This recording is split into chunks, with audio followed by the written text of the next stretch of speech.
Zanele had always been a dreamer.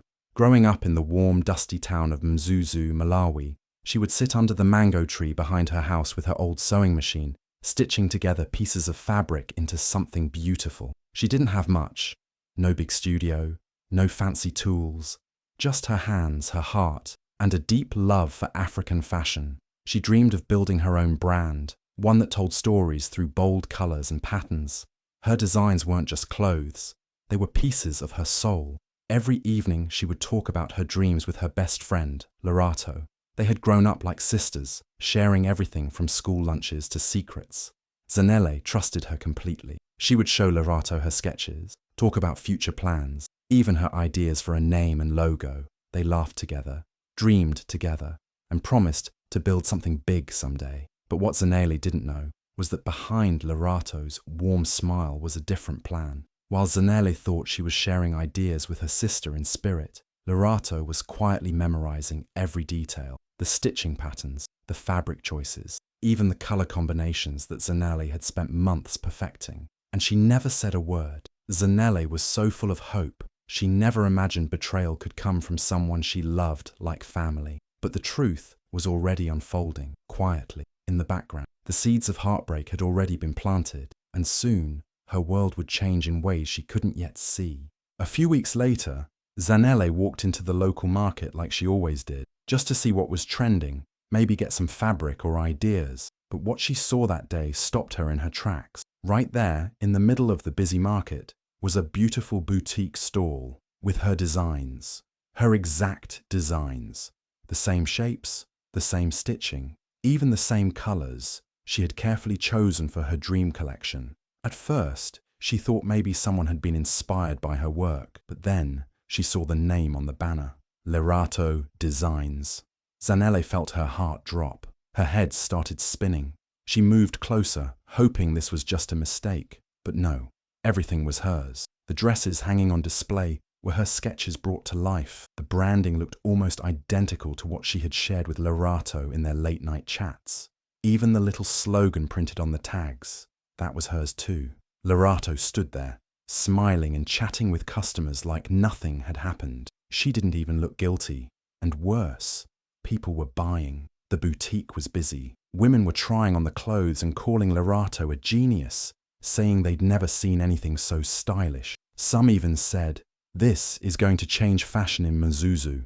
Zanele couldn't speak. She just stood there, frozen, trying not to cry. This wasn't just business. This was her dream, her heart, her story, and it had been stolen by the one person she trusted most, her best friend. That night, Zanele lay in bed staring at the ceiling, trying to understand how it had all happened, how someone she loved could do something so cruel. She felt empty, crushed, and more alone than ever. The pain wasn't just about losing her designs. It was about losing a sister, about realizing that all those long talks and laughs were hiding a quiet betrayal. And the worst part, no one knew the truth. To the world, Lerato was the rising star, and Zanele, she was just a silent shadow, watching her dream live in someone else's name. After that painful day at the market, things only got worse for Zanele. She tried to speak up, to tell a few friends what had happened, that Lerato had stolen her designs, but no one believed her.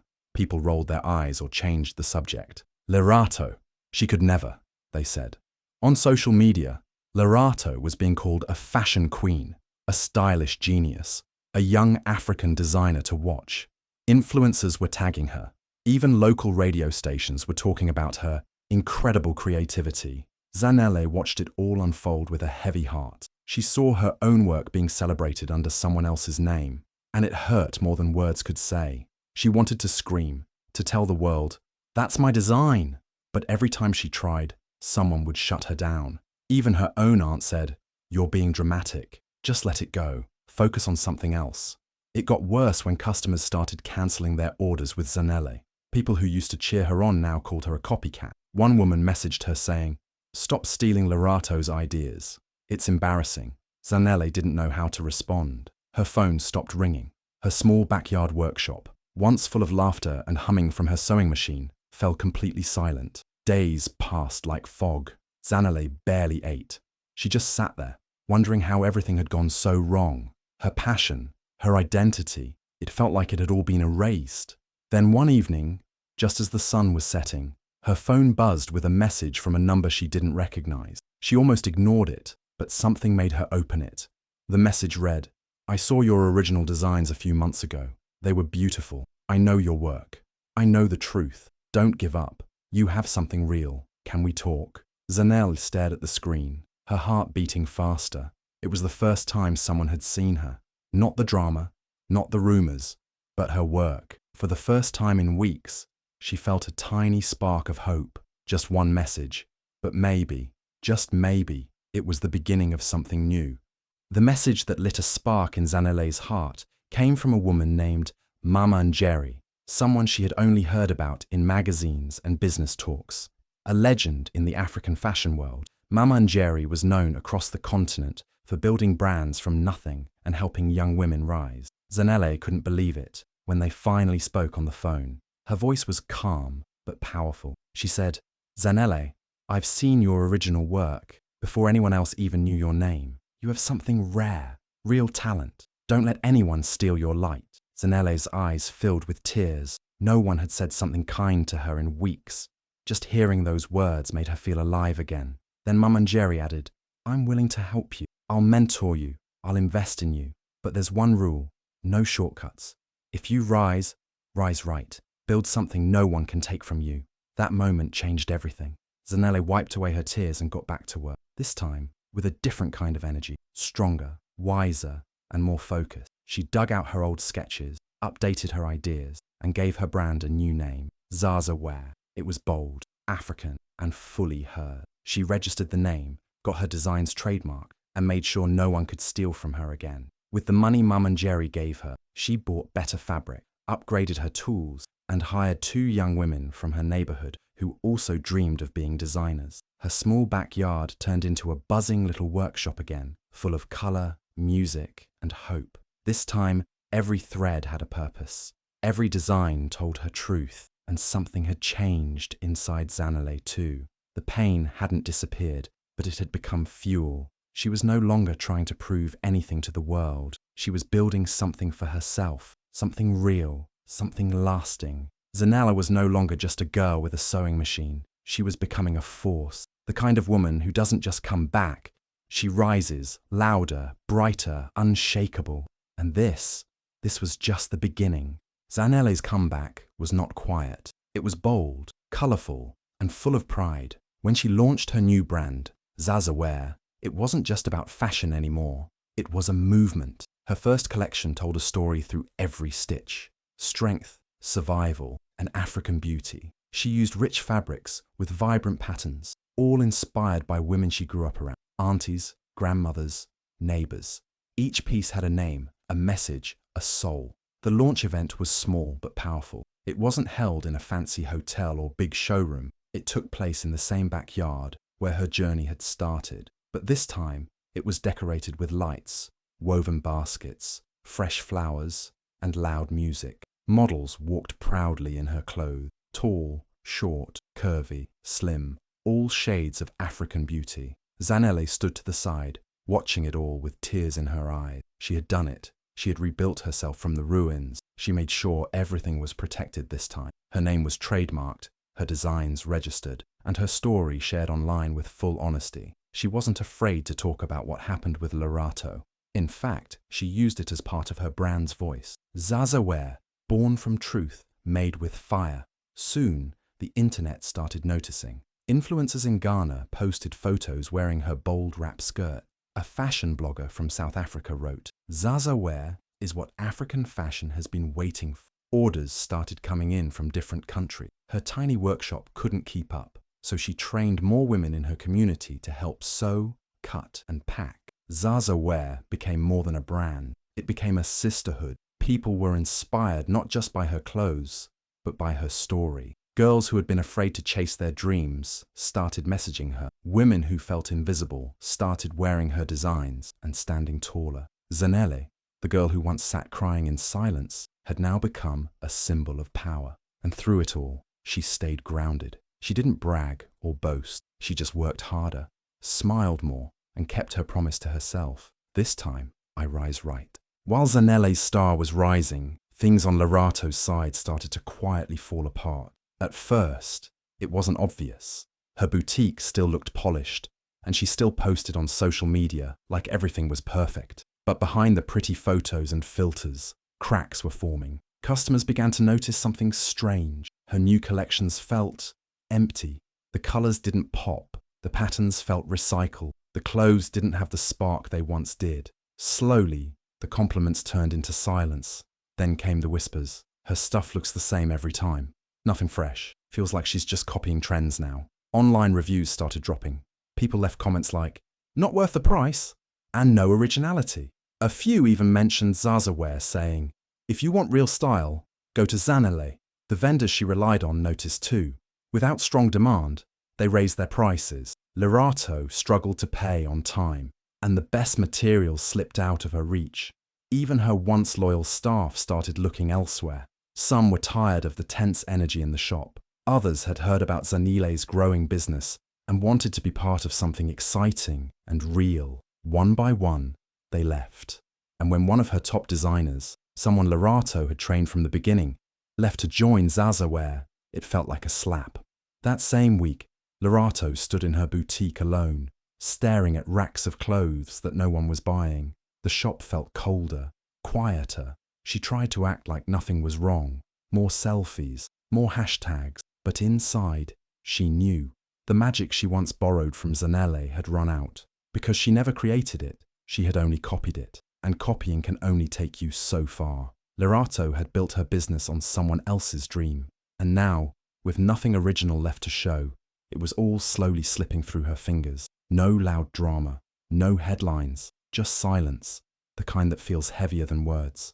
And while she watched her world dim, Zanele's was only growing brighter. One morning, Zanele opened her email and almost dropped her phone. There it was, an invitation from one of the biggest talk shows in Lagos, Voices of Africa.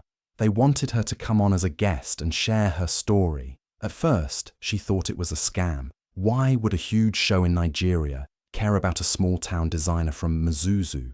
But it was real. They had seen her work, read her story online, and wanted the world to hear it. Zanele was nervous, but said yes.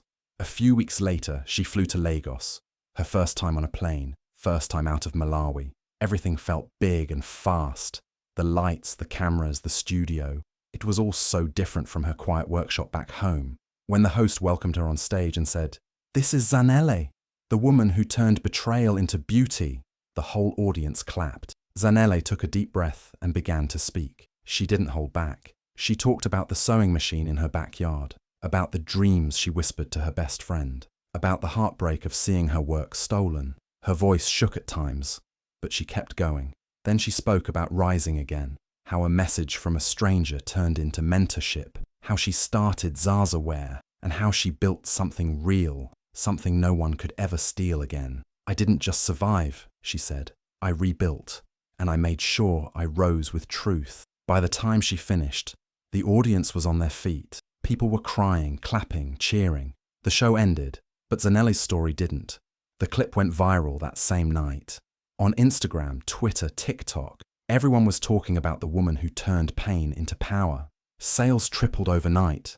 Celebrities started wearing Zazaware. Young girls began using the hashtag #inspired by truth. Zazaware became more than just a fashion brand. It became a symbol of resilience, honesty, and strength. People weren't just buying clothes. They were buying a story, a spirit, and through it all, Zanele stayed the same, humble, kind, focused. She didn't need revenge. She had something better. The world finally saw her for who she truly was. The night of Zazaware's biggest fashion showcase had finally arrived. The venue was glowing with lights, filled with music, and buzzing with excitement. Guests from all over Africa had flown in. Influencers, buyers, even fashion editors sat in the front row. Zanele stood backstage, calm but proud. This was her moment, the moment she had fought so hard for. Just as the show was about to begin, someone unexpected walked in through the back. It was Lorato. She wasn't dressed like her usual polished self. Her eyes looked tired, her smile unsure. She walked up to Zanele slowly, as if each step was heavy. "Zanele," she said softly. her voice shaking. Please, let's work together. We were stronger as a team. For a second, the air felt still. People backstage stopped moving. Everyone looked at Zanele, waiting. Zanele didn't yell. She didn't cry. She just looked at Lerato with calm eyes and said nothing. Then, instead of answering, she turned toward the stage and gave the signal for the next model to walk. Out stepped a plus-size woman, wearing one of Zazaware's boldest designs yet, a bright orange and purple dress with hand-stitched patterns and a dramatic cape. She walked with confidence, head high, smile wide. The crowd went wild. What made it more powerful was the story behind the moment. Zanele had once shown a similar sketch to Lerato, and Lerato had laughed. "No one will buy that," she'd said. Too loud, too big, not marketable. But tonight, that very design was the star of the show. Zanele stepped forward, took the mic, and said clearly, "I work with creators, not copycats." The crowd roared again. Lerato stood there, frozen, as the lights danced around her. She was no longer the center of attention. She was just a shadow in the corner of someone else's shine. Zanele didn't look back. She didn't need to. Her work, her truth, her rise, they spoke louder than any words ever could. And in that moment, everyone saw it clearly. One woman had stolen ideas. The other had built a legacy. Lerato's fall didn't happen all at once. It was slow, quiet, and painful. After Zanele's fashion show went viral, people started turning away from Lerato's brand completely. The truth had spread. Customers no longer trusted her. They saw the difference. Zanele created from the heart, while Lerato had built her name on someone else's ideas. Her shop, once full of shoppers and excitement, now stood mostly empty. Her new collections got little attention. She tried rebranding, changing logos, offering discounts, but nothing worked. People had moved on. Vendors stopped giving her credit. Bills piled up. Rent went unpaid. One by one, the remaining staff left, searching for better opportunities. Some joined Zanele's growing team. Others started their own journeys. Lerato was left alone, trying to hold on to something already gone. Eventually, her boutique shut down. Creditors came knocking, asking for money she didn't have. She avoided calls, ignored messages, but the pressure didn't stop. The name Lerato Designs faded from the market, from social media, from people's conversations. It was over. While her world was crumbling, Zanele's was blooming. Zazaware had become more than a brand. It was a movement. Zanele opened pop-up shops in Accra and Kigali, each one packed with young women excited to see her work in person. But she didn't just sell clothes. She gave back. At each event, she held design workshops for girls who dreamed of becoming fashion creators. She shared her story, her lessons, and her skills. She also started a program using a portion of her profits to help single mothers start small businesses. Sewing machines, fabric, training, whatever they needed, she provided. "If I can rise, so can you," she often said. Zanele hadn't just rebuilt her dream. She had turned it into a bridge for others. She knew what it felt like to be alone, to be doubted, to have everything taken. So now, she made sure no one around her had to walk that path alone. Lerato had chased fame. Zanele had built impact. And in the end, it wasn't the loudest name that lasted. It was the one rooted in truth, purpose, and love.